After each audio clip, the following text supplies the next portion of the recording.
Hey, everybody, this is DarkMatch for the week ending in June 8th. For TNA, I'm the REVOLVERMAN. I'm Duo's Angel.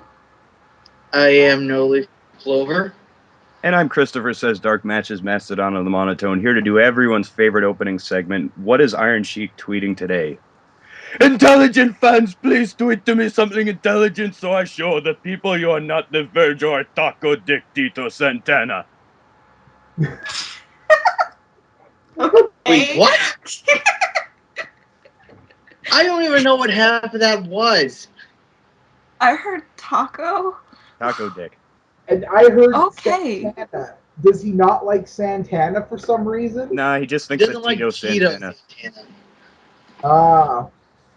Let's say Tito- Santana's a fucking awesome guitar player. Fuck you, Sheik. Tito Santana. Ah, okay. I thought it was Santana. Maybe he's a good guitar player. I don't know. But it's not that Santana. And now to talk about the only thing more painful than the herniated disc in my mom's neck. Oh, Oh, ow. Oh, it's in her neck. Son of a bitch. Ow. Oh, Yeah. That hurts to think about. oh. God. And my immediate reaction is to wonder if you know exactly which one it is. It's... I can't remember off the top of my head. There's only like Anyway. 5 of them. Wait, no, there's 7. Fuck it. I've been out of school too long. Anyways.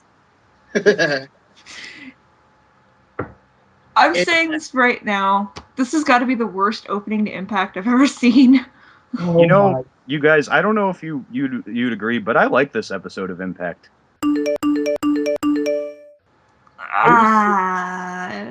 The whole thing wasn't that bad. It's Yes, just it was. Holy fuck, it was. I thought they made a lot of good time with their live format. They actually got through a lot of segments pretty damn snappily.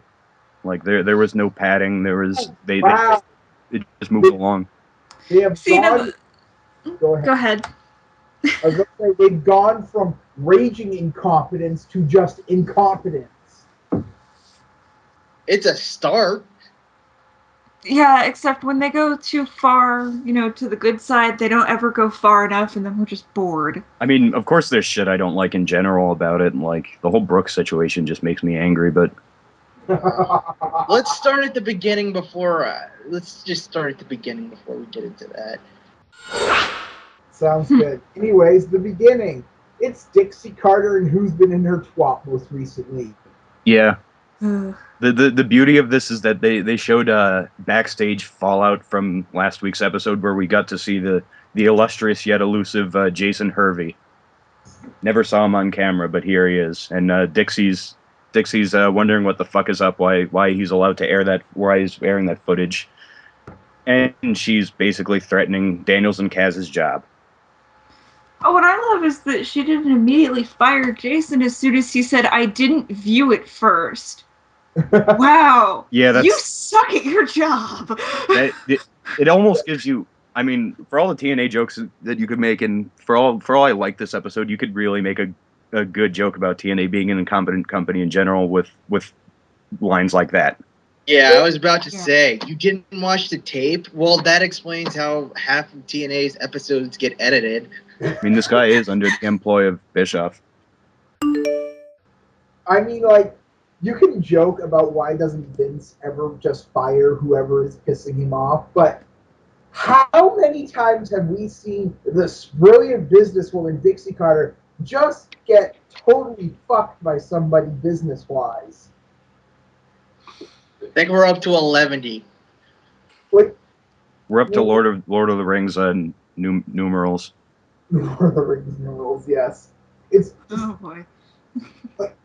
it's hard to be really sympathetic for her when all of her problems are her fault. Either directly her fault or the result of her own incompetence. It's like there's one writer in TNA who knows how bad everything is in the back and is sneakily writing a parody of it. Like, it almost seems like they're writing this legitimately. Like, they're actually trying to show Dixie Carter as how bad a businesswoman and how incompetent of a boss she really is in real life. Well, the hilarity of it is that like we just got that.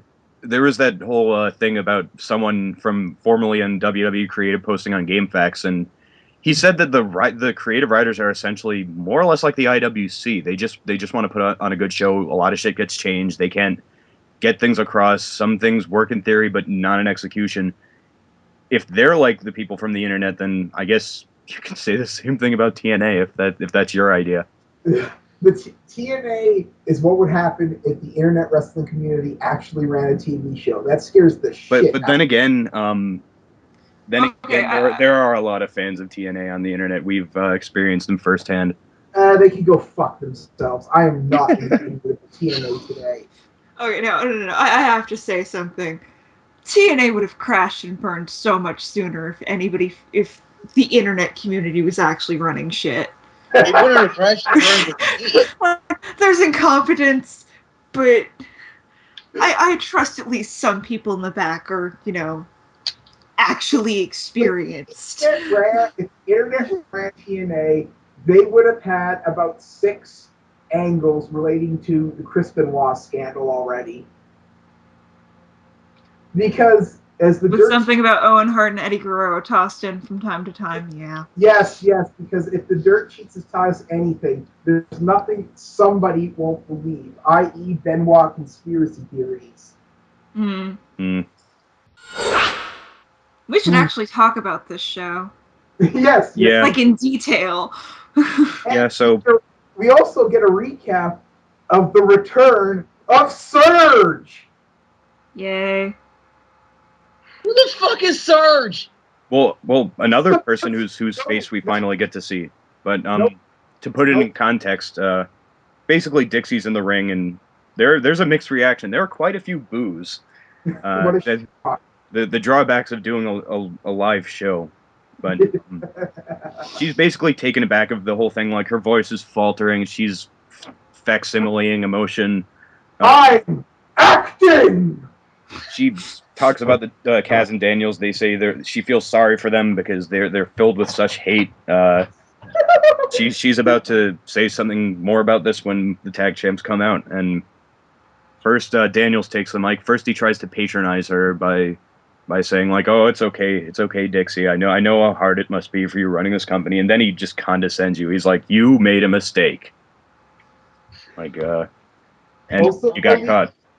No lead. Bonus points for pointing out that the mistake somehow tied to her being a woman. No, just like it's like in the sense of it being a sort of like a conflict of interest. Anyway, Serge is the guy that can punch AJ out in one hit, no lead. Oh yeah. Well, we're not at that part yet because first, basically, Christopher Daniels gets up in Dixie's grill. He's all like, "Don't put your hands on me," because you don't put your hands on me and whatnot, because I'll beat you up, I guess. Yeah, that part was really skeevy. But that was like 2 full-grown men, woman trapped in a corner on the ground, crying. It's just like, wow, the implications here are horrifying.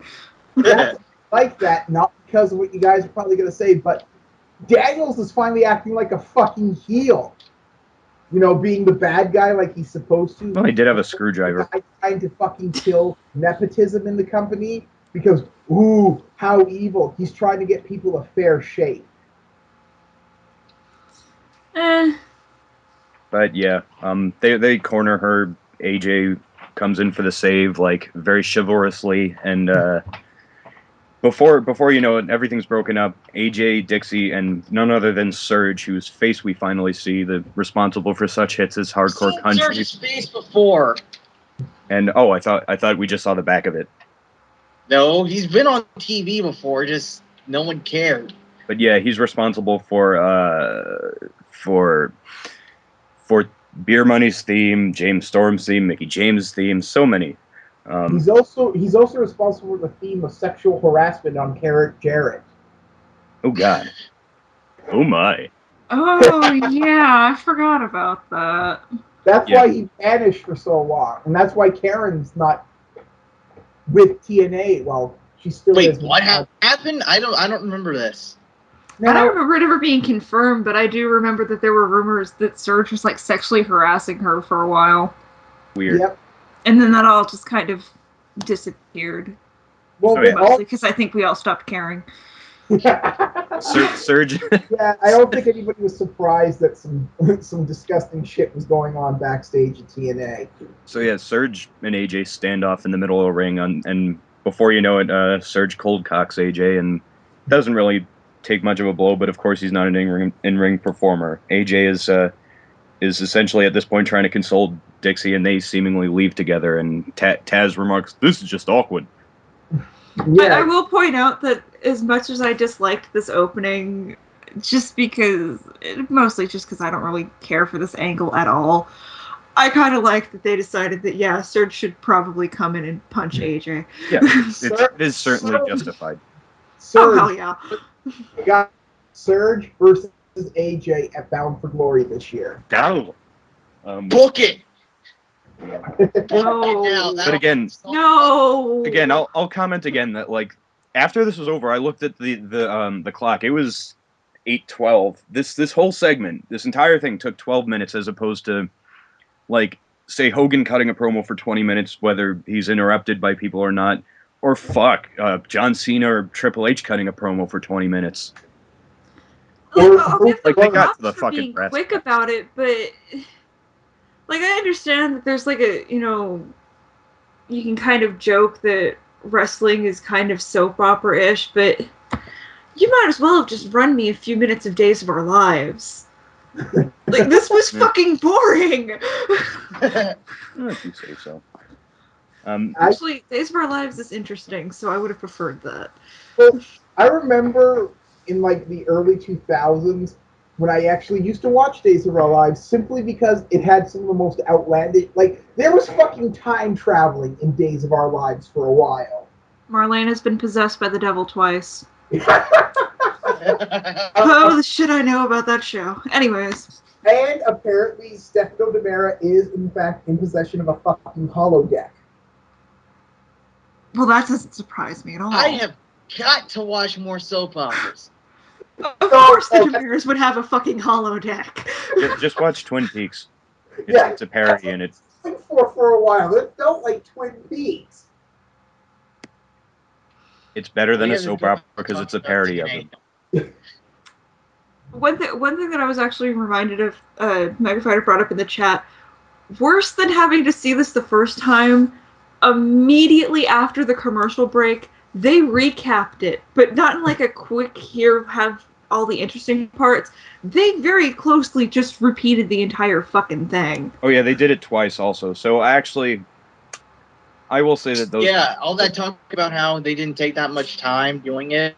Oh, shut up. It's because they needed it to be short so they could keep running the footage. Okay, fine. Yeah. That was the only padding. Both times they recapped, that was the only padding. Yeah. Ooh, yeah. Only about 35 minutes of padding. Good work, TNA. That wasn't a half an hour. It was pretty fucking close. Mm-hmm. So yeah. That all happens. Great. So we get the first match of the night. And it's Crimson, baby. Crimson versus Austin Aries. Crimson, the bastion of charisma. But is he still technically undefeated? Yeah, that's exactly what this was. Is that his streak was on the line against a title holder. And my immediate thought was, I'm about to watch the X Division champion lose to some random guy just so he can keep his winning streak. To be fair, it was due to interruption. Like, it was kind of expected. They weren't going to... Oh, yeah. Like, when the way it actually went down is fine, but just the thought in my head is just like, oh, wow, that's bullshit. Crimson is TNA's Undertaker now. He's got the streak, baby. I should punch you in the face for even suggesting something like that. Apologize to Undertaker right fucking now. Well, that was dripping with irony. You have to admit it. I will punch you in the soul. But yeah, the match itself was alright. Like, they had a pretty good exchange. Like, Aries' offense is every day is just getting better. Every week is getting better and better. Like, he was mostly focusing on Crimson's leg. He was doing a front drop kick to it. He did that great knee breaker, and such and such. Then Crimson counters this, but Aries keeps the advantage until Mr. Joe Hawk sweeps Aries' leg out, and then he gets pinned by Crimson. Yeah, Crimson, the complete badass who needs outside interference to win his matches. How many matches during Goldberg's streak did he have to win by outside fucking interference? In fact, how many champions did Goldberg fight during his streak? Fucking TNA. It's funny that we have basically two Goldberg streaks going on in both the two different companies. Oh, that's right. And I'm not entertained by either one. At the very least, at least WWE knows you got to feed them nobodies instead of what TNA is doing. Yeah, but even if this last SmackDown, the Jobbers got a really weird ass promo. But we'll save that for the next show. Anyways, Crimson wins. Woohoo! he cuts a promo. He proclaims himself the undefeated hero. He's been undefeated for 468 days. As he remarks, more than that Goldberg guy. And he announces, "You're not supposed to reference the thing you're ripping off." Yeah.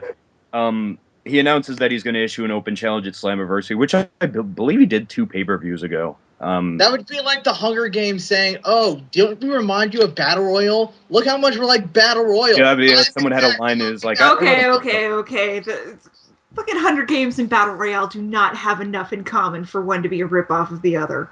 But again, postscript to this, I know, I like that book. I'm just saying. Postscript to this, Goldberg was asked on Twitter how he felt about Crimson referencing him, and he basically just said, "Who?" and added, nice. "Oh, we could do some sparring, come to this gym. Here's the address. Blah blah blah." Yeah. Nice. Congratulations, Crimson. Fucking Goldberg just completely devastated you text wise. I will admit that, but again, this got its point across, and I don't think Crimson is that bad on the mic. Also, apparently, I read this yesterday. There are a lot of people, maybe not a lot of people, but there are TNA marks who think this means there's going to be Crimson Goldberg at the pay-per-view. I doubt it. Apparently, go ahead. Goldberg's not going to want to come to TNA. Well, it'd be a one-time thing. It's not like he's signing a contract. Yeah, but he's still not going to want to come to TNA. Why would he go to TNA? He's not going to make as much money. He's already said he doesn't really want to do the wrestling thing anymore. So, because for one night, TNA is going to pay him what they pay about 98% of their staff. Goldberg, but the thing about that is that Goldberg doesn't really need the money. Like, if it was anybody else, I'd be like, yeah, that it could happen. But Goldberg took care of himself financially and stuff, and he doesn't really need TNA. And if he was going to come back, I figured he would want to come back with, like, the WWE or something, where he's going to get a lot of exposure and get to... His main thing now is that he just likes wrestling for the kiddies, and no kids watch TNA. It's because nobody watches TNA. Anyways, time for our Hulk Hogan promo. Well, you know, brother, they say be careful what you wish for, but I say be careful what you accept. All the stuff with Dixie and all the stuff with Robert Roode and all the stuff I'd had to deal with as a GM. You just remember that, Brooke. Be careful what you accept, brother. Why is he worried about the shit with Dixie? How does it affect him negatively? It's making his company look bad, I guess, in kayfabe. Because he wanted to do it first, then AJ stole his idea and he pissed about it. No, he couldn't want to screw Dixie first. She doesn't look like Brooke. I was gonna go there. Oh, you know it's fucked when it's completely true. Yeah. Oh boy. Am I lying? No, you're not, and that's what makes it very creepy. Very creepy. Oh, God damn it, Hulk Hogan. Ultimate Warrior was right about you. So after a Hogan promo, we get a commercial, and then when we come back, Val is talking to Daniels and Kazarian because Borash refused. Wait. I like the implication that.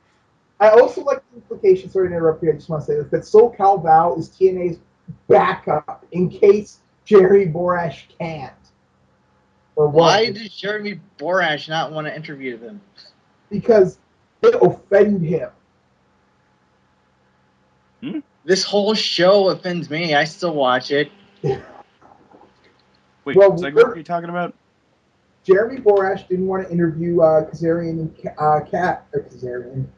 Daniels and Kazarian. Well, this show's really Daniels and Kazarian because he didn't like the way they were acting. Oh. Because Jeremy Borash has really recently gone to the kick that he stands up for himself a lot, which is kind of interesting because one of the themes in wrestling for the past about 15 years, basically, has been absolutely shitting on the backstage announcers. Like, half of Rock's greatest shit comes from making fun of Kevin Kelly. And Michael Cole. And Michael Cole. And everyone else. And Coachman. Good times. Oh, yeah, exactly. Made you hate him becoming a heel later on. But nonetheless, I believe after this we have Brooke who introduces herself to Velvet Sky, Miss Tessmacher, Tara, and Mickie James, and she wishes them luck as knockouts. She compliments them, says they're all beautiful. She 5 fucking times. Yeah, she can't think of anything else. Somebody give this girl a script. She says the first opportunity she's going to give him is booking a fatal 4-way for #1 contendership spot for the Knockouts title, and also says I know I told you that I'm going to give you media like type stuff, like crossover type stuff, and I apologize, but it's only going to be one of you. She's giving Velvet Sky the opportunity to appear in a Montgomery Gentry video. One thing I would like to point out. Who cares? The fatal 4-way for the Knockouts had been announced before the commercial break. But this was the first that the girls were hearing about it. Yeah, that sounds like that. Why the fuck does Taz know about this before the wrestlers do? That's exactly how they treat the Knockouts in TNA. Oh, by the way, you have a match. One thing is, Mickie looked kind of displeased as she was being discluded along with the rest of them from what opportunity that Velvet got. Like, I doubt we'll see a heel turn. Who the hell knows? Honestly, to me, she just looked really uncomfortable with the entire thing. Like, the entire segment was just kind of wigging her out. I got a question for all of you. Can you guess how many ulcers these women got knowing that this talentless fuckstick was now in charge of them legitimately? Ulcers? I don't know. Ulcers. Because I cannot imagine Mickie James, Tara, even Brooke Tessmacher and Velvet Sky are happy at all that Brooke Hogan has just swooped in and taken over. That must just stick in them badly, and I don't blame them at all. Well, she didn't really take over. It's just in kayfabe, right? No, that's legit. She is also the talent scout for the Knockouts legit. Are you serious, bro? Yeah. All we can hope is that can't possibly be true. They cannot be that stupid. Yes, they are. Yes, they are. Wow. That makes me sad. So sad. And in TNA stands for nepotism. Blah. But yeah, out comes Hogan next. He's basically hyping the crowd. He's calling Slammiversary a party. He's congratulating TNA on its 10th anniversary, of which you were only there for about 2 years.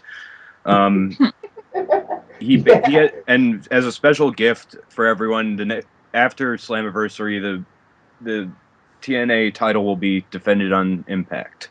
Yeah, that's such a special gift because that doesn't actually happen almost every fucking week on Impact. Hogan, you senile old fuck. You're very angry today. Yes.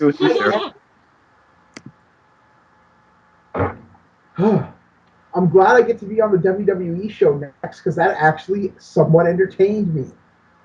And in a good way.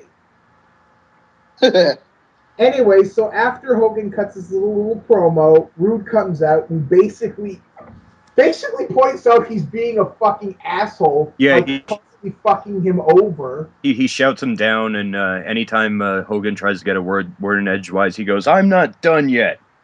Yeah, and I was with Rude on this. I was cheering for Rude. Nothing Rude said was horse shit. Speaking of horse shit, though, guess who comes out? Well, let's talk.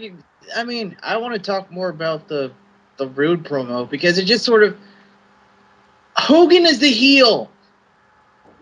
Wait, I don't think Hulk Hogan ever got out of that Hollywood mentality. Hogan is so the heel in this whole fucking feud. It's not even funny. Just a few weeks ago, he said, literally, the words said, "I'm stacking the deck against Rude." What the fuck? Like, are we supposed to be mad at Rude because he's offended that they're trying to fuck him over? Is that suddenly a heel thing to do? No, I think we're supposed to just kind of laugh at him because he has it coming because, you know, he like betrayed his friend and tag team partner and heel shit. Even given that, it's the amount of shit Hogan has pulled is completely unjustified. Honestly, though, he's not coming. If you're gonna be a fucking face general manager, you have to at least pretend to give the general appearance of neutrality. That's what the problem with Teddy Long was as time went on. Was just that he was just being a fucking dick to all the heels. And you can't do that if you're the face, because then people will get you like you're the heel. Well, yeah, but at the same time, I feel like Rude's beef is more with Sting because there's a greater precedent for Sting doing this than there was with Hogan. In my opinion, at least. Both Sting and Hogan have been fucking over Rude, which does not bode well when you're trying to push a guy as a heel when he's being legitimately unfairly treated. But at the same time, but essentially, like the point of this, I mean, Rude is still kind of, he calls Hulk Hogan jealous. Rude says that he amounted to more than Hulk, and yeah, in reality, that's true. Wow, I missed that part. I like you, Rude, but no. Even I know that's complete bullshit. But once again, Rude being better than what Hogan is now is actually trying to get himself back over as a heel while Hogan pulls his stupid bullshit.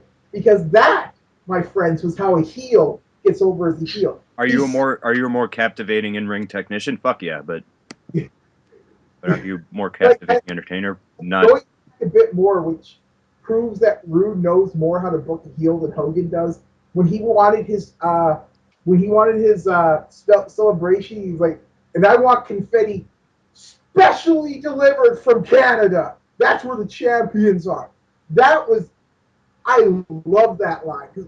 You just love it because you're Canadian. Oh, yeah, Canadian. Say the same thing. Fuck you, American scumbag. You're kind of Canadian. Fuck you, your bagged milk, and your stupid confetti. Duos, you're one of them. What? You live close enough to Canada. Oh! San Diego, you dick! You got stabbed in the back! No, it's Duos that stuck the knife in there.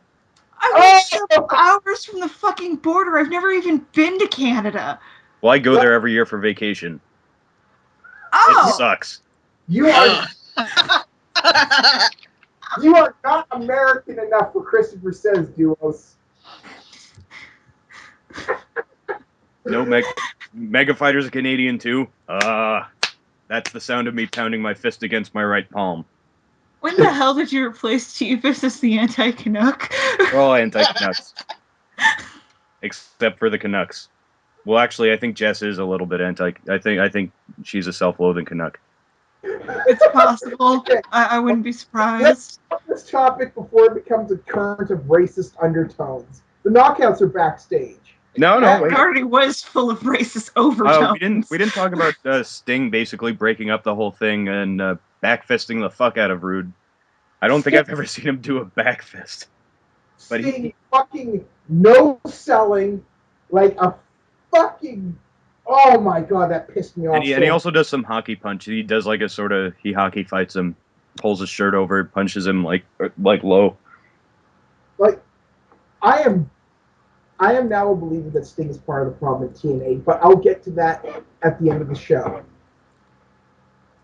Yep.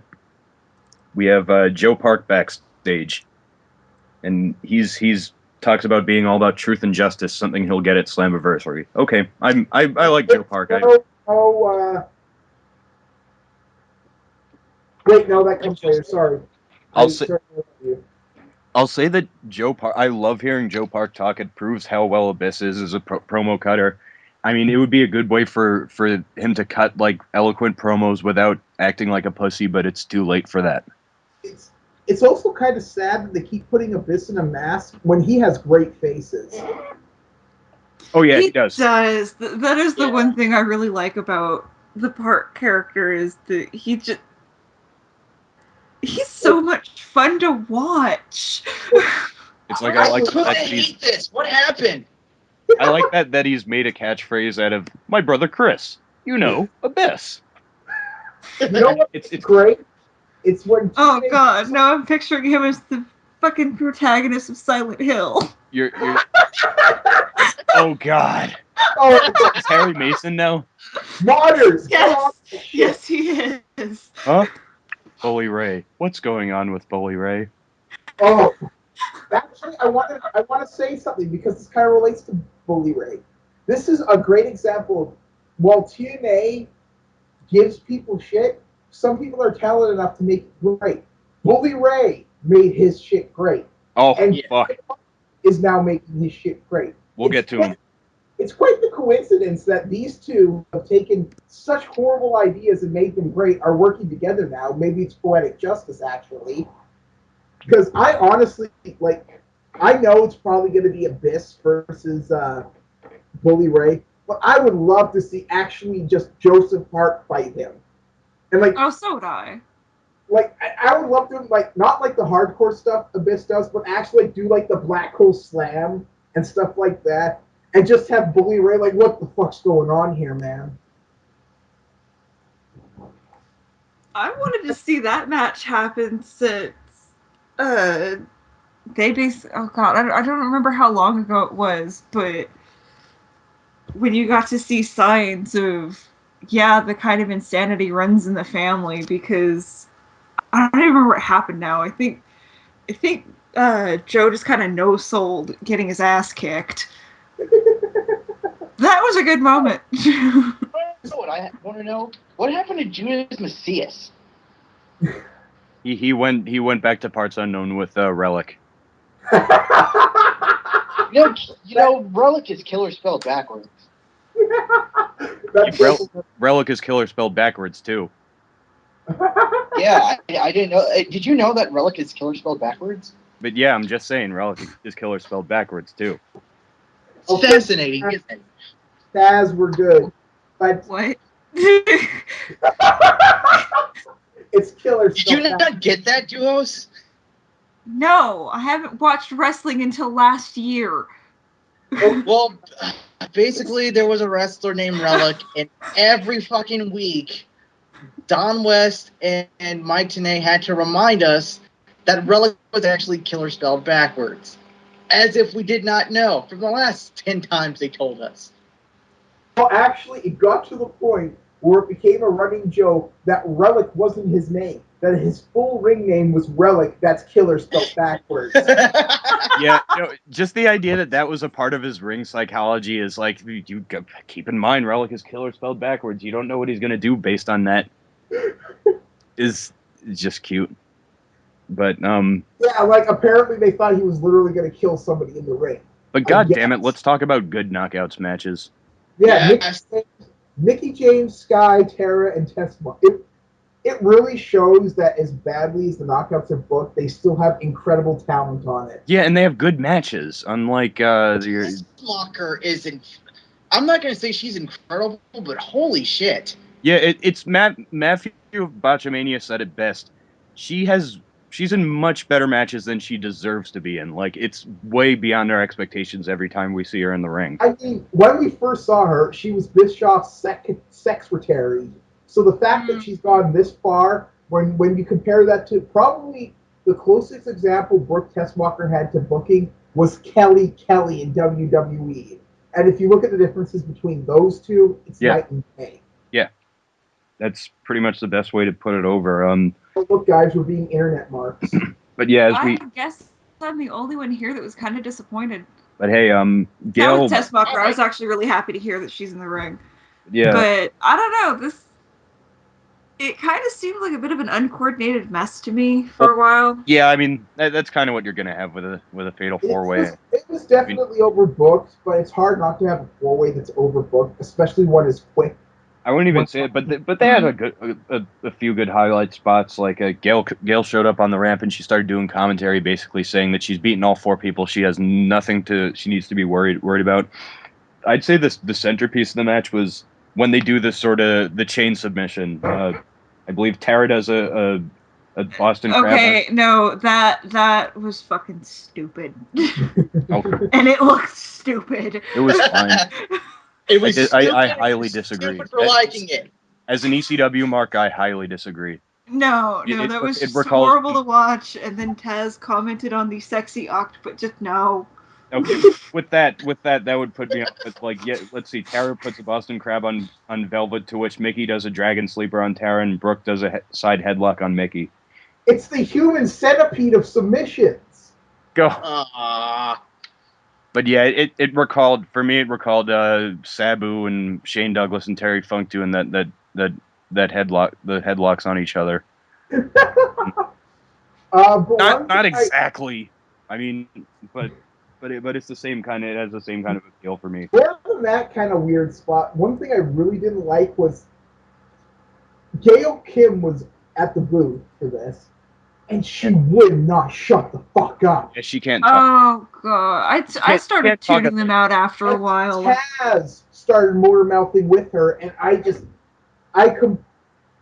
God they were as confident as they were, because if they weren't, I probably would have stopped watching right there. But actually, and also, the way I feel about Gail talking as a heel, she sounds like she's tipsy, like she's slurring her speech, kind of. Yeah, holy shit, man, you're right. It just doesn't work. Like, I love Gail Kim, but it doesn't work. You're very right on that. She sounded like she was drunkenly trying to put herself over. Like you might see in a really bad indie show or something. Yeah, it was kind of weird. Just like the fans. Have I mentioned that the fans like me? It's just like, okay.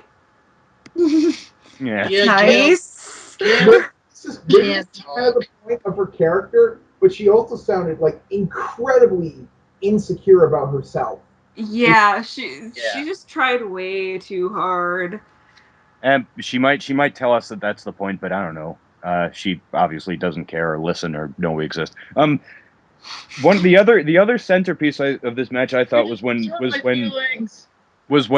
Tara and Tessmacher had a standoff in the middle of the ring, because they're touted as partners. You could see Tara in a mentor role towards Tessmacher, and I mean better than Lacey Von Erich, and Tessmacher basically. Oh my God, I completely forgot about that. That had to have been a joke, considering how quickly it was most likely a creative joke.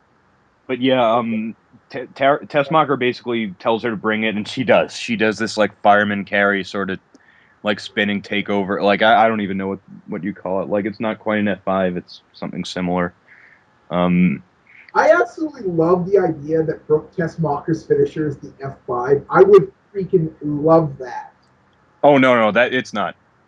I know it's not, but I would love if they made her finisher the F5. Even if it was just a dig against Brock Lesnar, I think it would be awesome to see a female do like a superpower finisher like that. This is almost completely unrelated, but Kevin Steen's new finisher is the F5, except it's not called the F5. He's from Quebec, so it's the F5. It's The F5. Oh my god! That's I love that. But tangent over. There's back and forth. Tara tries to do a standing moonsault, but Velvet kicks her away.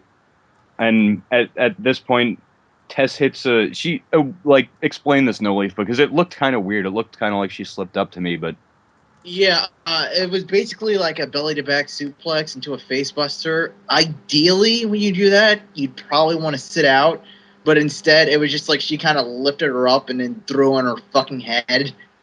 Right. It's a good idea for a finisher, but she should probably work on it a little bit more. Yeah, I mean, hey, if she could improve upon that, then that'll work. She's now the number one contender after that finish, and good chance she'll win this Sunday. Before we move on, we also kind of missed something. This match spanned a commercial, but when they came back to the commercial, they were doing a promo. They were?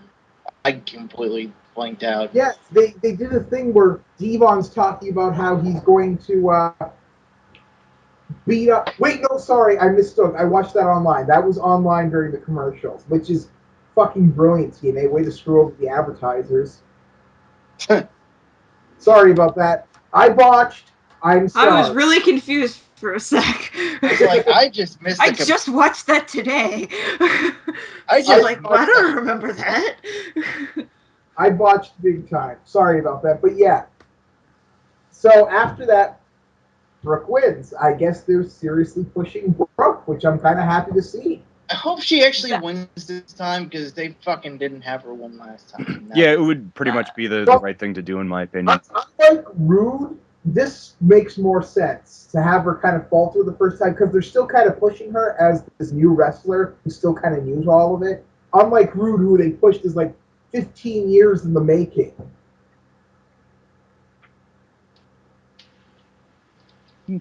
I don't know. On one hand, I'm glad that they're giving her a push, but yeah, she's still kind of new, so I don't know how much I want it. Really feel sorry for her right now. Mickey James.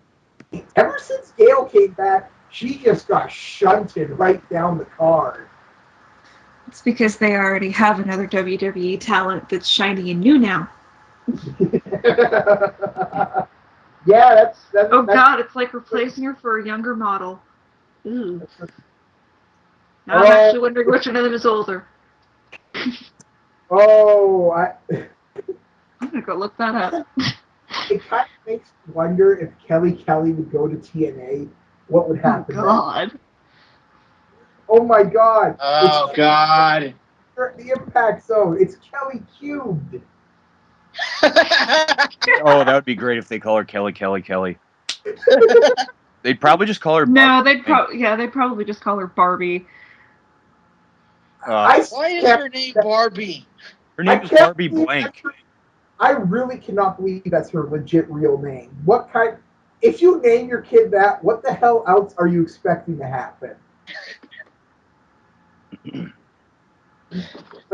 But anyways, Bully Ray, apparently he just bought a dictionary and a thesaurus. Yes! I love this. Is now talking about the contract he's going to make Joe Park sign in a bit. Joseph Park will have fiduciary responsibility to sign this. It's perfect. That's what you have a heel do. You have him do. Have him say words that he can't quite possibly understand. Bully Ray definitely sounds like he just found a thesaurus on the side of the road one day and is just rolling with it. He's pretty much one of the shining lights of this promotion. He really, from the freaking look at my calves. My calves are the best in the world. to Joseph Park to just the whole bully thing. I really cannot believe how, when everybody was saying that Team 3D was part of the problem in TNA, how far he is. Like, why couldn't they have done this in WWF when they broke up the Dudleys the first time in the WWF? Well, see, I'll explain it this way. They made, like, Bubba, like, in general, is more over than Devon. Yeah, I'd say that much is pretty clear. And they made Devon the heel reverend. But as to why he's doing so well, it's because Team 3D, or the Dudley Boys, whatever you want to call them, they've been a face team for so long just based on their reputation. In retrospect, breaking them up was a good idea because Bully Ray is just doing Bubba Ray in ECW when they were these just vile heels. These awful fucking heels.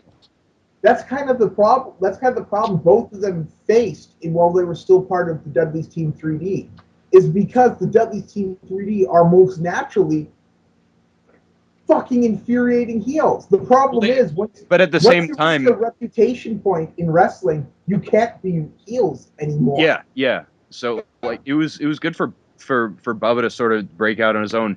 And while it's not to the same level, and certainly not to the same reaction, and certainly he didn't spew nearly the level of bile, understandably so, he's still doing the same shit, just being incredibly loud, incredibly obnoxious. But he'll show us that, like, he'll be like a sort of bumbler when he needs to be. Like he'll completely like he yells his threats as much as loud as he screams when he has to sell. And it works. He seems to be recapturing his ECW magic, because I remember when he first became Bully Ray, he was saying stupid shit like, real men go out and get drunk and go to strip clubs, and like just completely stupid bullshit like that. Yeah. But now that he seems to have realized what worked in ECW, and he's doing a tamer version of that. Because and not only that, but he's also still has it in ring. Like, if judging from like better than he did in the last 6 years, I'd say. Yeah. Like, I guess you could say he got sort of comfortable, complacent, like still with Dudley's, but like his match with Austin Aries, his matches with James Storm and Bobby Roode last fall, like they were all top dollar. I know that we often talk about TNA fucking over their talent. I think this is one of the few times when TNA caused the talent to really kick into gear, because, like I said, this is the best I've seen Bully Ray since probably since the Dudleys, Edge and Christian, and the Hardys were basically WWE's tag team division in the early 2000s. Good times. But when I go back to that time, I miss that time. Those were good times. I can deal with the and plus psychotic angles of the Attitude Era to get good tag teams. They could reform the Hardys and oh no. No, Matt's done with wrestling. Apparently that's legit. Oh, it is? Oh, okay, well, at least he's lost weight. And I don't blame him, considering that how loopy he got before the end. And I'm at least glad that he realized it. But we'll probably see him like show up at some point, probably in the WWE. If he does show up, I hope he can bring, like, if just for like anniversary appearances and stuff like that. Not just anniversary. You've gone off on so many tangents. Yeah. If he wants to come back full time, I want to see Matt Hardy V1 again. That was great when he was doing that. When he would come out to his Titantron and have all the random Matt backs. Don't know if we'd have something as extensive. He'd probably just come in out to like live for the moment, and the crowd would pop, and he'd do his poses and such, and he might be in like an old timers battle royal or whatever the fuck. Why are we fantasy booking? I don't know. I don't know either. Anyway, so we recap Dixiegate again. Oh God, this is why we were fucking avoiding talking about TNA again. And then we also have a promo with Hogan bitching at AJ, telling him his head's not in the game, and he has a main event tonight. Like he calls him an asshole or a son of a bitch. Yeah, he hangs up the phone and calls him a son of a bitch. Oh yeah, Hogan, you're sure a fucking good guy. Oh, like you said, he's clearly still Hollywood. It's just they're trying to present him as a face, and I guess Hogan doesn't want to be a face anymore, or at least that's what he thinks faces does. And if that's the case, he's a dumbass. Like screwing over people, calling them sons of bitches. Yeah, that's a real good guy for you. Yeah. Yeah. But nonetheless, we have Jeremy Borash moderating the contract signing between Bully Ray and Joe Park. And they come out, they do the things, and Bully Ray, oh, he's got a secret weapon. He's got a revised contract. Basically a hardcore match. And basically saying this contract absolves him of things which I'm pretty sure no contract could do. Like, if a contract oversteps its bounds, the court will just throw it out no matter what it says on it. Like, I'm pretty sure if you, like, hit him with a car, references back to Austin Kishi, I'm pretty sure he'd still be in trouble for that. I don't think that, like the company itself, I don't think it's necessarily legal to have contracts that save you from eye gouging. That was one of his examples, is I can gouge out your eyes. No, I'm pretty sure you're still going to jail for that one. That happens in wrestling all the time, so yeah, you don't need to put that in the contract. It's just a little funny thing I like to reference. I still really enjoyed it. I also like the idea that apparently Bully Ray can just make up his own contracts. Like, could he make his own contract that said he's fighting Rude instead of Sting, which we'll get back to later? Because it appears to me that Bully Ray wrote this contract of his own volition. He was just at home playing with Word, and he was like, you know what I should do? Maybe that's why he got the thesaurus in the dictionary, so he could write this contract. Like, oh shit, Joseph Park, he's a good lawyer. I'm going to have to get some strong words in this. And then he just, like, beats up a school kid for his books. That makes me wonder if, like, the template for a standard, like, wrestling and TNA contract, if they, like, just have access to that somewhere, like, TNA's some online thing that they can all go to and be like, here's the template for our contracts in case you want to make your own. TNA contracts are, in fact, Mad Libs. They just say noun, verb, adjective, verb in the right places. Like, he could have challenged Joseph Park to a pizza match. I would watch that. I would watch that. What that entails, I have no clue, but if he wanted it, he could have got it. Anyways, Joseph Park, he dances around it, but Bully Ray provokes him into signing the contract. Yeah, Joseph Park looked quite good as the sort of worried, like, I didn't get into this, I didn't know what I was doing, I'm not an in-ring performer, etc. I don't know how. It's really a testament to Abyss that he's basically playing a coward, but it's an incredibly sympathetic coward. Yeah. But you rarely see that in wrestling anywhere. But there you go. And speaking of Abyss, yeah, the end of it all. Are we going to act like this didn't happen next week?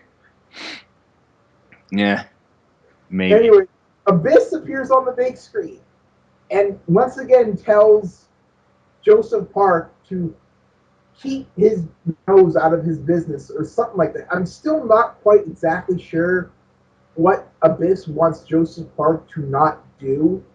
Like, does he want him to not fight Bully Ray? And if that's so, why?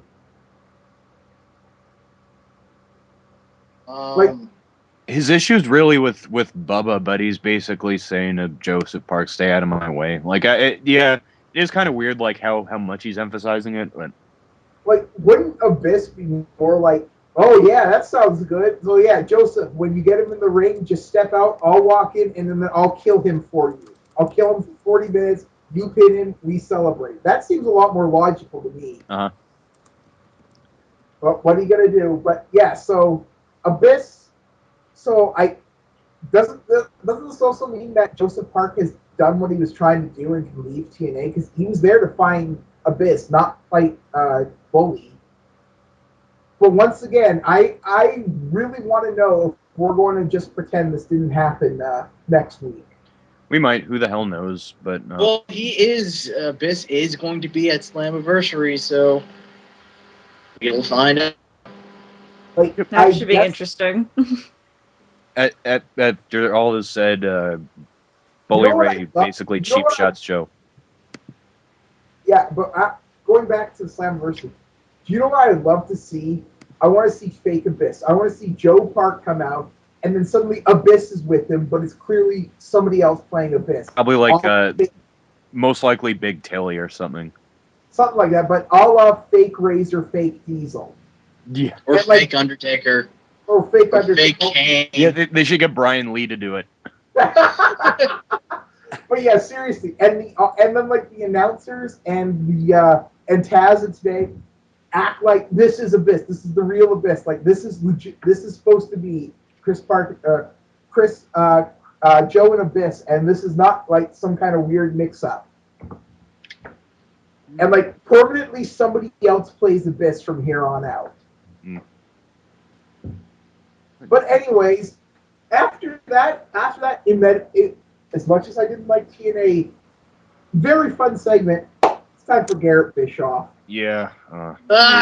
Yay. Garrett Bischoff basically he offers to watch Devon's back, and yeah, Devon's like, oh, I see that passion in your eyes. I'm gonna team with you at Slammiversary this weekend. Oh, they have to pander to him. Devon fucking is forced to act like he's gonna blow Garrett Bischoff. Oh my god. Here's another guy who's probably getting ulcers during this thing, because I cannot imagine he's very happy with having to put over Garrett Bischoff. I mean, you do business, you know? It's not a matter of being happy or not being happy. You just do what you have to do. Oh, of course. And both of them are professional enough to be like, I might not like it, but it's not like nepotism is anything new in wrestling. I know, but he still can't. Have you ever seen Greg Gagne wrestle? What about Eric Watts? Bill Watts. That drop kick. Hey, don't hate on the drop kick. All right. It was kind of a bicycle kick, we'll call it. At least Greg Gagne and Eric Watts didn't look like a fucking greaser like Garrett Bischoff does. I still can't get... Kids like greasers. I still can't get those fucking sideburns he has. Those drive me insane. Like, does he think they look good? Is it like... Kids like sideburns. Yeah, I don't mind sideburns either, but I also don't like sideburns that look straight out of the 1800s. He looks like Jack the Ripper. Seriously, if he grew a mustache, he would be that I'm so British I shit the Queen guy on that picture you see occasionally. All right. Wow, that conversation just happened. It's quite a peeve there. Anyways, after the commercial break, we get more Death of Kayfabe with more Joey Ryan stuff. Oh, Joey Ryan. What a dreamboat. Sorry. Speaking of mustaches. What were we talking about? I really like his shirt. I love that legalized sleeve shirt. I like that shirt. I would buy that if I knew where to get it. You get it on ProWrestlingGorilla.com. I'll have to, if I ever get the cash to do it, I'll have to get that. I really like that shirt. But he's once again bitching about like the whole situation. Says like Taz is irrelevant. He calls the whole thing like a bunch of shit. Al Snow gets in his face and basically Joey Ryan keeps on calling him pathetic, and Al Snow physically, like he grabbed him by the neck and he shows him out. Okay, two things. One, for a guy who wasn't signed, it's pretty incredible that he's getting promo time on a TV show he's not part of. Again, and Alex Silva isn't. And Alex Silva isn't, but he sucks. And well, no, he doesn't suck. He's just green.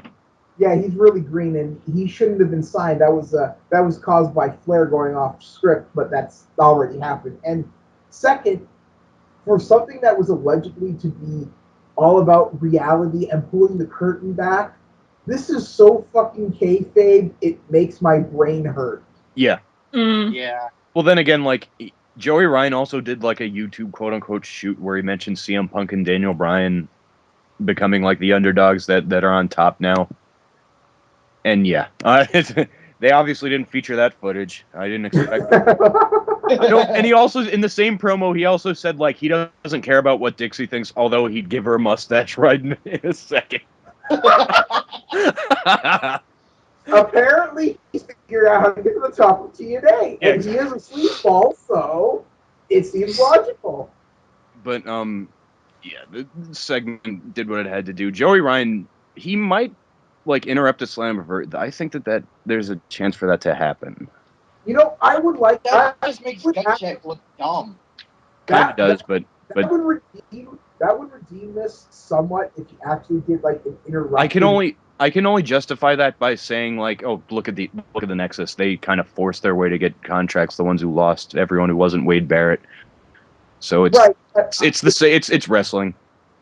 Like, let's say if that was going to happen, it probably happened at the Aries Joe match because that's been so poorly done on, and that would actually kind of make it seem a little legitimate rather than like, let's say Taz going, you know what, you want me, you want a match, you go to the Slammiversary, which you just come off as so fake. But yeah, our next segment is the TV title match between Devon and Robbie E. I had a problem with this. For the 15th fucking time. My God, how much are they going to do this? Beyond the sheer frequency of them doing this particular match, I had a problem with the way the finish happened. Like, this was like classic sort of TNA bullshit. Oh my God. Yeah, the hook and small package for what felt like 5 minutes. Well, not even that. Just the fact that like you have Rob Terry getting involved in the back, and then like as soon as he's about to, Garrett Bischoff starts like sort of jawing with him and is about to like get in his face. And Earl Hebner has a problem with this. Two people on the outside duking it out, and Earl Hebner has a problem with this. They're not involved in the actual match. Keep in mind. Like, maybe he was trying to screw up Devon. Yeah, but I will say Devon looks all right as a face. His Hulk ups were pretty good. Like he did his Brock Bottom, he did his spear. I don't mind Devon as the champ. I would love Devon's title reign if it wasn't only against fucking Robbie E. You're right. No insult to Echoes at all. Mm-hmm. But I am so fucking sick of this Jersey Shore knockoff character. Like, I was actually going to ask about that because it's like every time I tune in, he's only against Robbie, and it's like, aren't there anyone? Isn't there anyone else that can where's this title? Where's Hope? I want to see Hope. Why the fuck hasn't Hogan just said, you know what? You had your shot, you have it. Time for someone new. Apparently, he just did that. I'm going to defend every week TV title. I just apparently forgot about the division. Just completely forgot. Yeah, he forgot to have other challengers. I mean, Devon and Jeff just had a really fucking good match. Like, a really good match. Jeff can't feud, can't, like, have a, we respect one another, we're going to have a match on pay-per-view kind of thing with Devon for the TV championship. That would give the belt prestige and make it look important. Have them defend it against Mr. Anderson, who doesn't need that title. Have him defend it against RVD. RVD was known as he was like the TV champion in ECW for 2 years. Yeah. Like, they could cut a promo about it. Jeff, Anderson, and RVD, basically their three biggest stars who've been completely pushed out of the fucking main event. for Sting, but I'll get back to that later. And it wouldn't hurt for them They to would be job. great. They would be great for this team title Yeah. thing. But we keep putting Robbie E back in this, having the same match they've been having for the past few weeks now. But yeah, like again, I went over what I hated about like Hebner getting involved in them brawling on the outside. But either way, we discussed this sort of finish where there's a not Garrett. Devon has Robbie in a small package, and then Rob Terry comes in and shifts it over to the other side. And sorry to interrupt you. I just want to say, Rob Terry did this very daintily for some reason. He was really gentle with it. I don't know. It just kind of stuck out in my mind. Like he gently tipped him over, like he was afraid, so he was going to hurt somebody with it. I don't know. Maybe they told him to be careful. Who the hell knows? But I wouldn't be surprised. Garrett shifts the small package back into in the same position. It's held on for a long time, and Hebner counts. Yeah, it looked like they just did a bad job timing it up. It looked like Earl didn't get back in the ring quick enough. Basically. Yeah, this was classic, like sort of arbitrary TNA crap that ruins a finish. Like this was like Victory Road 09 with there being a table for no reason in a Team 3. That's exactly it. Like, what was stopping them from simply doing that interruption? Big Robbie T smacks Steve on. Robbie E goes for the pin. Garrett pulls him off. Robbie E's all pissed, and then Devon, snaps on like a choke or just schoolboys him. Why did we have to have the fucking hyper small package? Like, if the small package is that good, why not just always go for that move? It locks you in for about 20 seconds. The finish of this match was crap. One small detail that we sort of skipped past because I'm not entirely sure how level. Yeah. Madison Rayne apparently came out to the top of the ramp and was putting on lip gloss. Oh yeah, we did. Gloss. Has that's been a thing? I guess. I don't know. Has she been like making turns to Robbie E? I'm not sure. It seems like it would kind of make sense. Well, like Taz says that she's been like basically said that she's crushing on somebody. They just don't know who. But yeah. I could see that. She'd be a much better. It's Devon. She'd be a much better manager for Robbie. Oh my god, that would be awesome. That would be cool. She's got jungle fever. She's got jungle fever. I am so glad you said that, No Leaf, because we can't be accused of racism. Exactly. Well, after that, I just thought it would be kind of impressive to see TNA do something that isn't, horrible. Or completely expected. Like, yeah. Devon and, like, if they want to turn that, because it seems like to me they kind of want to turn Madison Rayne face because Gail Kim's stolen all their thunder, basically. That seems like an ideal way to do it. Have her hook up with this fighting champion who will teach her how to be a fighting champion and challenge Gail Kim. But maybe I'm just... That's way too good to ever actually happen. But yeah, after this, I mean, Gail Kim's been doing this Twitter question thing, but that's kind of arbitrary. Those aren't really featured. We're not going to give it. No one cared. Yeah.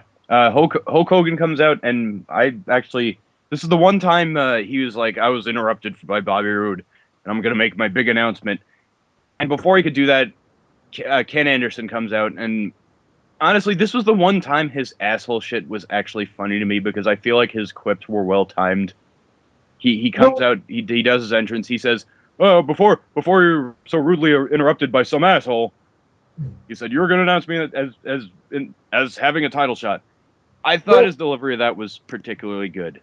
Well, I liked it on the meta level because, Hogan fucked Anderson. It's good as a face. It's good for him to sort of admit that he was being a dick. I mean, despite that, him being proud of being a dick. Right, but beyond Okay. that, well, he was calling himself an asshole. It kind of reflected on Hogan because of how. Like, why does fucking Anderson have to fight for his title shot when he had one? He already fought for the title shot. And they didn't even say that. He said he wanted his title shot, but he never pointed out the fact that he already had one, Hogan. And then they gave it to Sting A because lot of the upper mid card people get their title shots by bitching about it. I've come to accept that. I've gone numb to it. That's probably one of the biggest problems with the TNA upper card is that everyone comes off as a fucking whiner. Kinda. But It's because most of them are. Hogan brings out Jeff Hardy and Anderson, and he books a triple threat match for the #1 contender spot at Slammiversary. And yeah, I'm not much to say beyond that. I thought Anderson killed the segment. Like I thought he was the best participant. Yeah. Well, it's pretty easy to be when your two people with you are RVD, the pothead, and Jeff Hardy, the pillhead. Yeah, every other drug head. And Hulk Hogan, the fucking million dollar Can head? Not really. He's just cyborg now. That's the way I think about him. Yeah, he's more machine than man. Fucking Maybe that's why he can't fully transfer to being a face. Nobody updated his programming. electric Oh, operated God. nipples, God electric damn it. operated cock. What? Yeah. Nobody put 7 in him. He's still on Vista for some reason. He could turn knobs and give himself an erection. Ugh. Giggity. Why did you go there? Because he said it. I'm just quoting. Why? I will mention that he did not say giggity. I did. Anyways, AJ no shows. He has officially no showed his match. So go ahead. Part and parcel why I really liked this main event. Because this AJ was a good main event from the standpoint of psychology. It was the heels picking apart Sting, the one who's going to be fighting for the champion that Sunday, and doing a good job of it and drawing it out. Picking apart, like really fucking killing them. I'm gonna let you guys all talk before I go into what I have to. So go ahead. I don't know what else I really have to say about it. I like the match. For the most part, I agree with Chris. It did have good psychology, which is a goddamned miracle in this company sometimes. It seems like sometimes they go out of their way to not have good psychology. But this was an example where they did. And I actually like that AJ wasn't there and then he came back at the end. I mean, was the hero, and he was the hero, which sort of still makes the angle weird, but oh well. I am so fucking sick and tired of Sting coming in and crushing whoever is the fucking champion. Sting, you are becoming the absolute fucking worst. But at the same time, he doesn't do it without help. He's only able to do it because Angle gets his composure back. AJ rushes in the ring. He's completely fresh. Like it may as well be a hot tag. The problem with this is that obviously it's one of those tag matches that kind of just breaks up into, like, the tag rules are pretty much thrown out in the middle. But in terms of the heels, like, having a plan and sort of taking advantage of things such as, like, AJ not being around so they could just, like, knock Kurt Angle out of the ring, out of commission, and just try to pick apart Sting. Yeah, he hulked up, but I like that at the most of it. I did not. I am so goddamn sick of Sting now. In my opinion, he's just as bad as Bischoff. I mean, quite honestly, I don't think he's going to win the title. He's just as bad as Dixie. He is one of the keys of why TNA will never be more than this 2-bit promotion that only exists to stroke the egos of old, washed-up fucks and to keep incompetent businessmen away from their parents' real company. I mean, if we could say there's one thing ironic about this, I haven't seen Jeff Jarrett in months. Well, he's from that statement. But also, if I'm mad at Sting for one reason, it's fucking turning down having a match with Undertaker in 2011. That was fucking stupid. Because he have to job. Pretty obvious that was not only to the detriment of him, but to the detriment of the people in Atlanta and everyone who's been wishing for that kind of thing for years. It would have been perfect. And like Chinga says, he's a certain level of comfort in TNA, and he's kind of change-averse, so yeah. You know what his comfort level is? I get to go over anybody I fucking want whenever I want. Thanks, man. I don't think that's the case, though. I don't think that's the case with Sting. And I'll admit I could be absolutely wrong, but I think for the most part, Sting is just a yes man, and he does whatever the fuck he's told. And Eric Bischoff and Hogan want to bring because they don't want to push anybody else. And, you know, you're going to say, if you're going to stand up and say no, I mean, I suppose you could, but why would you? You don't really have a reason to. Except, you know what the reason is? Your dignity and the dignity of the fucking wrestling company. Because nobody takes this shit what seriously. Dignity? Well, you know what? It might be at no dignity, but you have to start somewhere. Nobody takes Sting seriously. What is he? 58? 57? Not quite someone would get. And the fact that he's still fucking beating up, hulking up, no selling, fucking Bobby. That's what Sting. Bobby Roode. That's what Sting always did. He no sold shit. You know how he got over by no selling Ric Flair. It's just what he does. Maybe I'm just jaded, and I'm just at the point where I don't really care. But I don't see the point of being enraged with Sting at this point. They've got bigger fucking problems than Sting. Fair enough. Perhaps, but he's still a symptom of the huge problem that is TNA. He is part of the problem, not the solution. Anyways, I'm going to keep getting angry if I stay on this. And so, let us move on to the running down of the Slammiversary card. Yeah, beefy card. 9 whole matches. One of which sticks out like a sore thumb as having no build up, just being there for the sake of I guess like, oh, these guys were in TNA at some point or another. So I guess we'll announce that first. Hernandez versus Kid Cash. I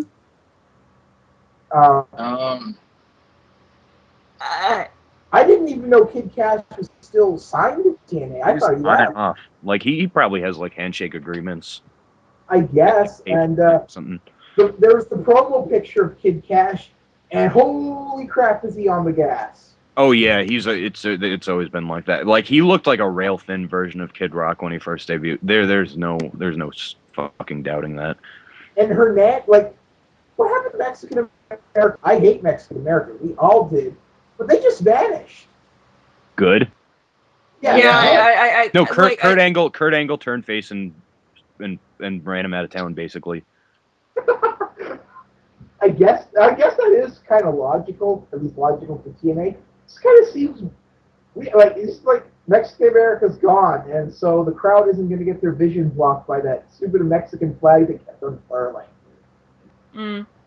But anyway, so yeah, the first of 2 completely unhyped matches, Hernandez and Kid Cash. Predictions? I don't know. No idea. Nothing to predict here. No clue. I predict Hernandez by virtue of the fact that they seem more interested in doing things with him than Kid Cash. I could see that. Jamie Noble. Jamie Noble boy. Yeah, I don't know. Anyways, moving on to probably what will, if that isn't the curtain jerker, this will be, and rumored that it might not actually even be happening, Samoa Joe versus Austin Aries. Not an X Division match, mind you, a singles match. It'll be good if Samoa Joe steps up to the plate, which I'm sure against Aries he will. He respects Aries enough, but I mean, I'm gonna fuck. go. Aries took the ROH belt from him. Like they've faced each other years ago before. That would be interesting to bring up during like hyping the match, which they I'm didn't not do. sure. I'm not sure they'd do that. But I'm gonna have to predict it's not gonna happen because Samoa Joe's gone on Twitter and talking about how he got sent home and they aren't talking to him, and like this might not happen. Apparently they're pissed at Joe. But crap, What did he wanted do to. now? And is it going to be enough for TK Vincent to finally fucking go to the E? I have something backstage happened. I don't know what. All I know is that TNA is furious at Joe because apparently whatever he did backstage was worse than coming up to a pay-per-view stoned out of your mind, but whatever. Maybe he actually went and killed somebody like he's been threatening to do. Well, if it does happen, and especially with this information, I'm definitely gonna have to say Aries. Yeah. No doubt. No question Aries if it happens, but I'm predicting it's not going to happen. If it wasn't for the friction, I'd actually say Joe, just because it's a non-title match. And that would just lead to a feud. I mean, but then again, Aries also might feud with Joey Ryan. You never know. I wouldn't mind that, honestly. Yeah, I mean, me neither. Austin Aries kind of had Joey Ryan's gimmick when he was a heel, but just got so fucking popular that they had to make him a face. Yeah. Like, I will never forget, like, this is my absolute funniest thing that I've ever heard somebody say in TNA. That Austin Aries was here to make a 5-star bank account. I mean, What?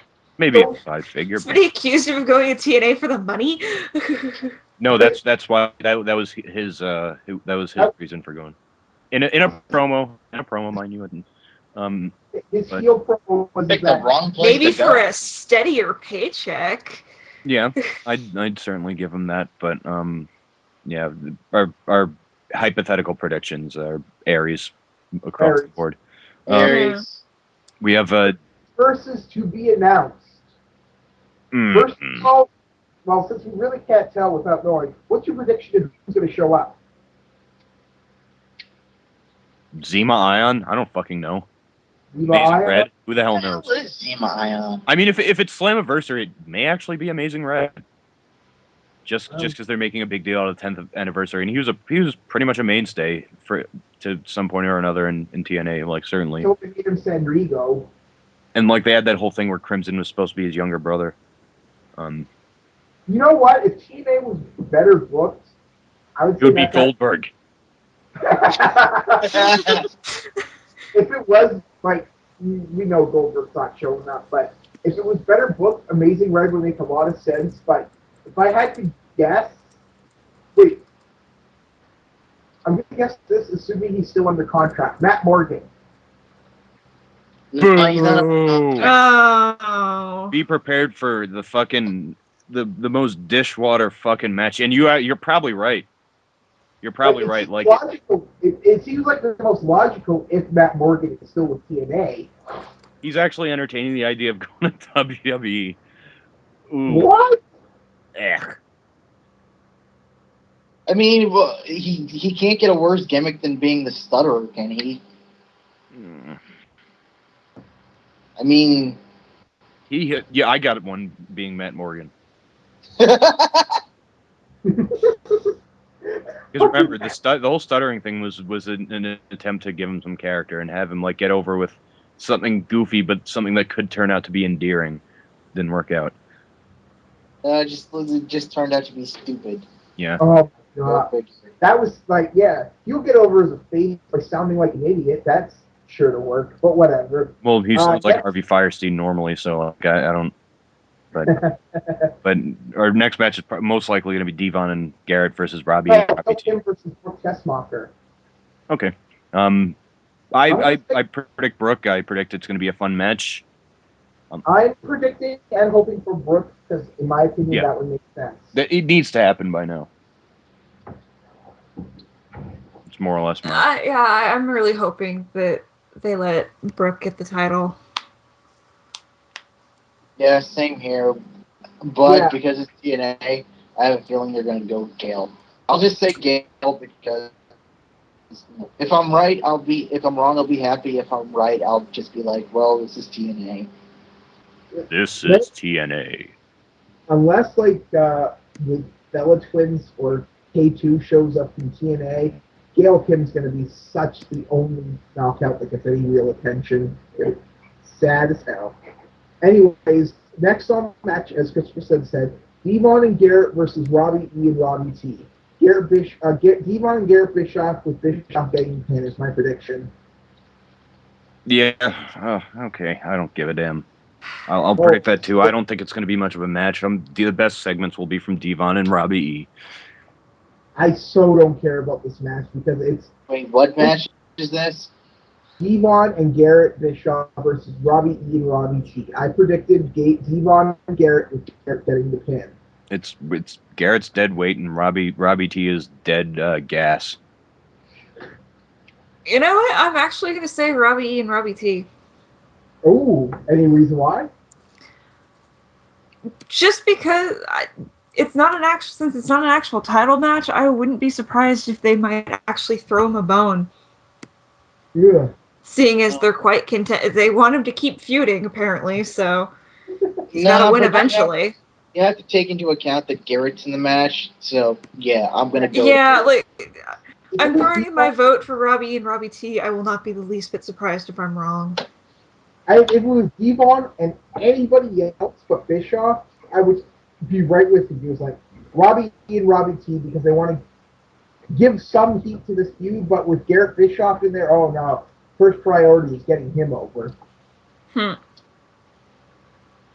Anyways, next match, Bully Ray versus Joseph Park. 2 questions. 1, who wins? And second, will it be Park or will it be Abyss that shows up? I think it'll be Park who wins. Like Bully Ray has no problem doing jobs as a heel, and I'm sure it'll be entertaining.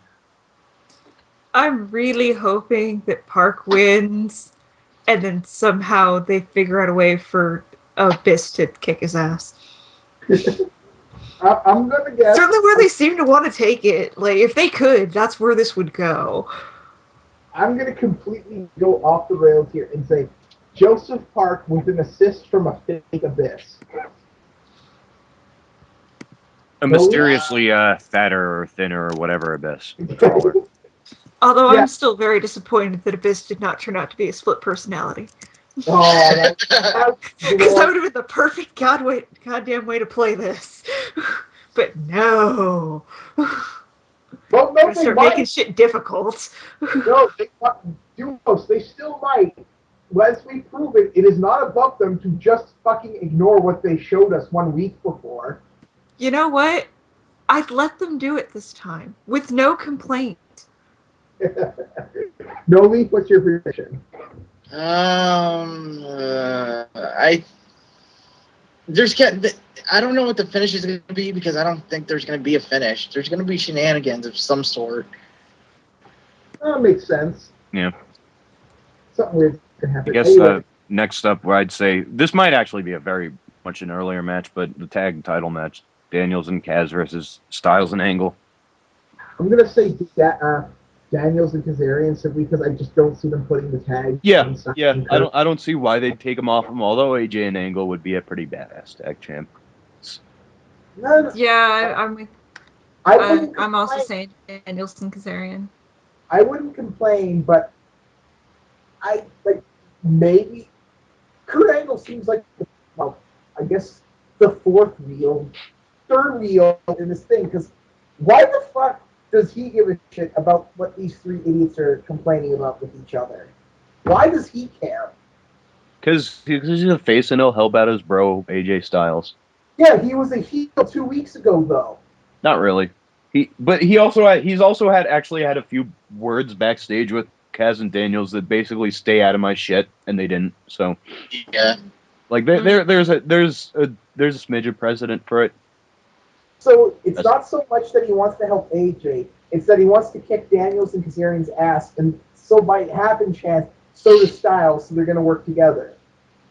Pretty much. You know what? I'll accept that.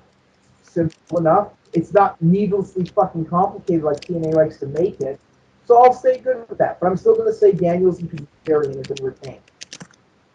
They're gonna no. What's gonna happen is they're gonna do something to get themselves counted out or DQ'd, but AJ and Kurt Angle are gonna leave them laying.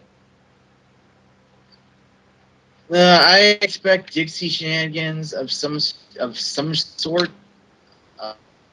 What if Serge interferes? Huh. Yeah, I expect there to be shenanigans of some sort which lead to Kaz and Daniels winning. It would be funny if Serge interrupts and he cuts promos with him backstage and says, Kaz and Daniels, I'm going to sing your new theme song. Yeah. And they'll be like, oh, God, no. Yeah, they would be like... I like Take a Fall. They would like be like trying to sound like, trying to say no, but still sound excited over it. Like, no, man, like, you're way too busy to do that for us, man. Way too busy. You got to deal with Dixie. I mean, we just got to deal with it. Something like that. It would be funny if it's also just like a denial, like it's a passive-aggressive shot at Dixie for betrayal. But, anyways, if Serge comes... I will mark the fuck out if Serge comes out and gives Kazarian and Daniels the win. Especially if he does some sort of ridiculous move to Kurt Angle or something. Like he does the angle slam on Kurt Angle or something. There's the Serge Salinas stunner. Yes! Oh! I want Serge slam. But yeah, I'm guessing this match is going to be more or less at the top of the card. Like we didn't mention it before. And that's why Revolverman didn't. Jeff Hardy, Anderson, RVD, #1 contenders match. I'm going to say Anderson simply because I think this was only booked to get that back on Anderson. Wait, didn't he have a #1 contenders match with Jeff Hardy at a couple of pay-per-views ago, and that was never honored? That's just... He was supposed to be fighting Bobby Roode at Slammiversary for the title until Hogan changed it. And they never mentioned it again. Maybe they'll just apologize by giving him the shot on Impact, and he'll have the title again for like he'll have sort of like a, I guess like a keep warm for the next champion, whoever that may be, which he's been doing in TNA. This #1 contenders match is for a match on Impact, which, okay, this actually will lead into the final match. Sting versus Bobby Roode. So I'll let you guys continue if you want to before we move on.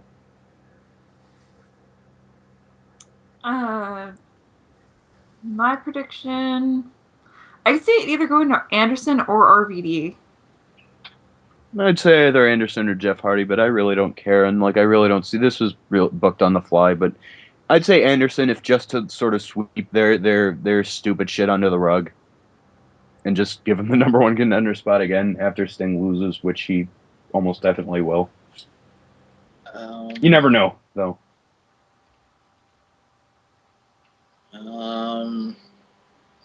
Pass. Yeah. Like. All right, sounds good. Anyways, Bobby Roode and Sting. Now, if Hogan didn't announce the match for Impact, I would have said Sting beyond a shadow of a doubt. However, as we've seen many times, TNA loves to have the champ retain on the pay-per-view, only to have him lose next Impact. So I'm predicting Bobby Roode. Yeah, me too. I mean, he's already the longest reigning champion, so there's, like, at this point, Sting shouldn't, in my opinion, should not be the one to take it off of him. I hope the TNA standard booking comes through, and it's what if I would take Jeff Hardy over Sting to win the title, honestly. I really want to say Sting. I'm gonna say Robert Roode, but I don't know if I'm convincing myself that I actually believe it. Jules? I'm with you guys. I think Roode might retain and then just lose it. That is textbook TNA booking. Have the champ retain on the pay-per-view, only to have the title change on the next Impact. Yeah, makes sense.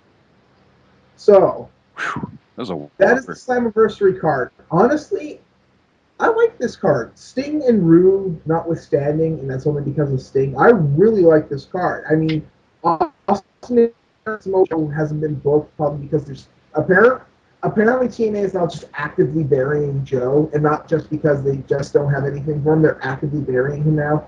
And Hernandez and Kid Cash makes no sense.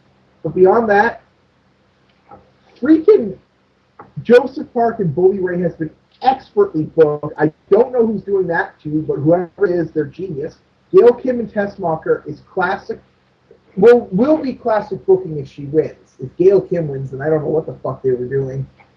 Devon and Robbie and Bischoff versus Robbie T is probably going to be an okay match with a very predictable finish.